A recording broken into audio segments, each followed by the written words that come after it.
Hello WhatsApp guys, title এবং thumbnail দেখে বুঝেই গেছো আজকের ভিডিওটা কী টপিক নিয়ে হতে চলেছে। ভিডিও শুরু করার আগেই তোমাদের দুইটা ক্লিপ দেখাই দিই।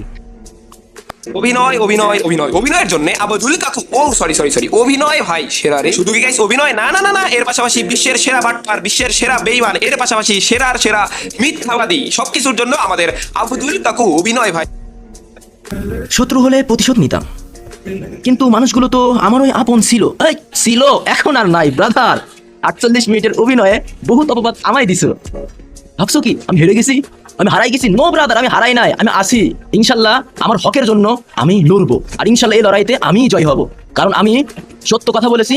অ্যান্ড ভাই কমিউনিটিতে ঢোকার পর দেখতেছি ভাই যে নাটক চলতেছে। এখন আমরা ওবায়দুল ভাইরে বিশ্বাস করবো নাকি বাংলাদেশ টপানরে বিশ্বাস করব? তার জন্য আমাদের সঠিক তথ্য প্রমাণ লাগবে। দুজনেই সঠিক তথ্য প্রমাণ দিচ্ছে, কিন্তু কারটা সঠিক কারটা ফেক কীভাবে বলবো ভাই? তো এখন আমাদের ভালোভাবে রিসার্চ করা লাগবে যে কে কখন কেমন ছিল।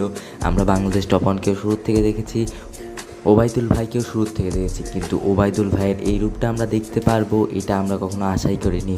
তো ভাই বেশি পক পক না করে আমার আপকামিং নেক্সট ভিডিওর জন্য তোমরা অপেক্ষা করো। লং ভিডিও আনতেছি এই টপিক নিয়ে, তো সেই ভিডিওতে কথা হবে, সবই প্রমাণ করে দেখানো হবে কে সঠিক কে ভুল। তো আজকে ভিডিও এই পর্যন্তই। লাইক শেয়ার সাবস্ক্রাইব করে চ্যানেলটা একদম সামনেই রাখো।